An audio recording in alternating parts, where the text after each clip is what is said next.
Thanks, Chris. With us tonight, our gun control activist, Colin Goddard. He was shot 4 times during the Virginia Tech massacre and now works for Mayors Against Illegal Guns. He's here along with gun rights advocate Larry Pratt, the executive director of Gun Owners of America. Let me start and ask you, Colin, what law do you think might have blocked or stopped yesterday? See, Newt, I think we have to be careful and not try to have this discussion or set our national policy based on the last mass shooting that just happened. I mean, we need to talk. I mean, we failed those people. Those people are already dead. We need to do things to prevent the next group of people from getting shot and killed. The people that will be killed today and tomorrow and next month. I mean, that's how we should have this conversation and look at what measures will stop the most number of dangerous people from easily obtaining firearms in the first place. But he, as you just heard, he passed the background check. Right. I mean, there's no one policy that's going to stop all gun crimes. But what I think makes the most sense, what the vast majority of the American people support, what law enforcement tells us will make the most significant impact, is requiring that same background check across all sales. He didn't have to go to that gun shop. If it had been a weekend, he could have gone to a gun show around the state. He could have gone to armslist.com and purchased even more high-powered weaponry without even a background check at all, and it would have been legal. Larry, let's go to you. What do you think would have prevented the shooting that occurred yesterday? Making it so that it would not have been illegal, which it was at the Navy Yard, for somebody to have a gun, for somebody to be able to shoot back. So, as is always the case in these mass murders, it is illegal for anybody to have a gun at the gun-free zone in the school or the mall, and only if somebody happens to have a gun in spite of, say, the Clackamas Mall policy, was that guy in the white hat able to stop a mass murder. So, but all these other mass murders for 20 years have been going on in gun-free zones. A couple of points on that. So your solution is more guns. Sure. And if you look at the mass shootings over the last 5 years, only 13 of them have been in places where guns were illegal. The rest of them, most of them, have been in private homes. So that is not really a solution. And what happened yesterday at the Navy Yard, it's a gun-free zone in that airports are gun-free zones, where the people who have guns are security guards, armed professionals that can keep people safe. The instances of average citizens stepping in and preventing a shooting and saving people are rare. So actually not. They don't get to be mass murders because somebody is able to step in and stop it's rare. So if you follow that logic, giving people more guns is not going to prevent gun violence. Let's look at it this way. In the District of Columbia, it was illegal for this guy to have a gun, to be carrying it outside of a dwelling. It was certainly illegal to have a gun at a military installation. That was an executive order from President Clinton. If something like that had happened in Virginia, the chances are much greater that somebody would have had their own gun, some bystander, some intended victim, and been able to stop it. That's why we have a murder rate of 1 per 100,000 in Virginia versus the 17.5 and all those guns coming into D.C. Well, all those guns are coming right over the border, coming into D.C. That's actually what the statistics show. Why don't those guns do any harm out in Virginia? They had to traverse Virginia. They don't go off. Nothing happens with them. They do. I mean, the ATF has called the east coast of the United States the Iron Pipeline to describe the guns that are being trafficked from the states in the south. Nothing happens in the pipeline, only in your dear, beloved, gun-free zones. No, sir. That's just not true. So well, it is. Any place in this country that should be a gun-free zone? Kindergartens, hospitals, should guns be allowed everywhere? And is that really the solution? We've got to wrap our minds around the fact that these mass murders occur in these gun-free zones. And to tell a teacher or a principal or a janitor, you can't be armed. We don't want you to protect our children. So you would allow guns into kindergartens? I would strongly encourage it. Okay. Let me ask you a question of fact here, because you all just said something that can't be mutually true.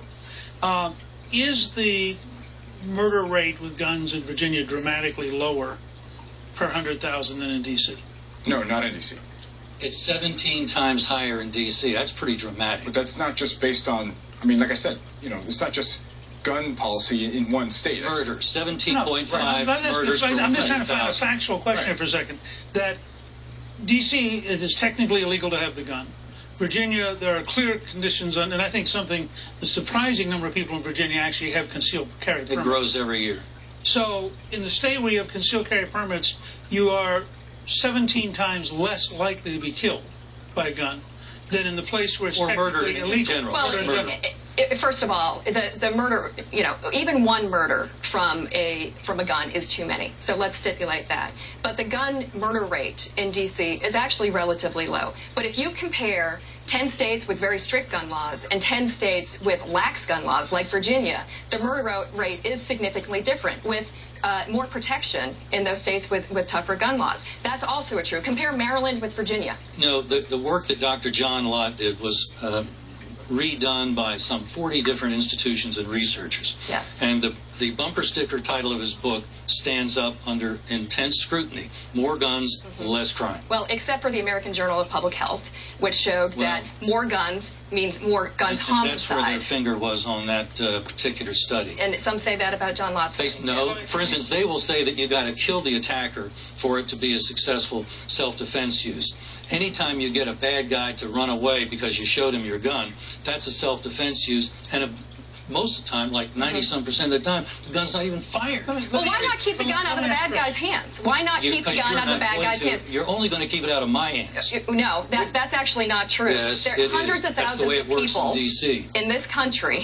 have been prevented from buying guns because they were deemed ineligible They for the were NICS prevented system. from buying a Now, if gun you at a just store. play out the statistics. At a store. Right. Well, I think that we should do background checks everywhere, not just at They're stores. still going to get the guns. Let's share, for example, in the highest incident of death in this country by guns in Chicago, what percent of those guns, in fact, were bought on the street and would not be susceptible to any kind of background? But I think that, Colin, why don't you answer this? Or stolen by direct action. When you say guns bought on the street, I mean, what are you actually talking about, right? There is no illegal gun manufacturing plant somewhere that just produces guns into the street. All illegal guns began their life as a legal gun, and through theft, through loss, and through unchecked gun sales, they fall into the illegal market. So requiring background checks on all gun sales will stop the flow of guns that come from the legal market to the illegal market. No, It'll block it up won't. more It's not buyers. going to And I stop think that.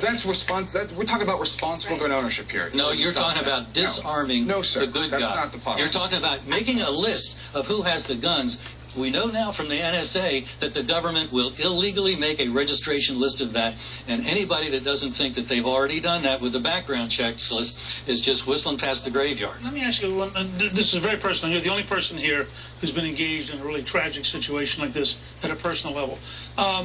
To what extent would more people have survived if, in fact, there had been the ability to have weapons at Virginia Tech, which was a gun-free zone except for the person who was killing people? And I can't answer that question. I mean, no one can say a number or a yes or no. I mean, what I can remember is what I was experiencing that morning, which was absolute chaos. I mean, I didn't understand what was happening until I got shot. I mean, I can't say that, yes, I would have saved the day. I've thought about it every single which way. Well, we to did saving what the day or not. We know And I what realized happened at the that we have to do Clackamas better than something that just happens at the last possible second. We can do better than stopping this person from putting a gun in their hand in the first place. And that's what we're talking about with background checks. In the Clackamas Mall in Oregon, it was a guy who had ignored a no-gun sign, so he was probably guilty of a misdemeanor, had his self-defense concealed carry firearm. The bad guy came in, tragically killed 2 people, but at the sound of those shots, the good guy came with his gun, and as is often the case when the good guy with a gun appears, boom, the bad guy took himself out. Let me just say, people are talking about guns, but when we come back, isn't it time to deal with government incompetence? And how long do we have to wait for a serious discussion about mental health?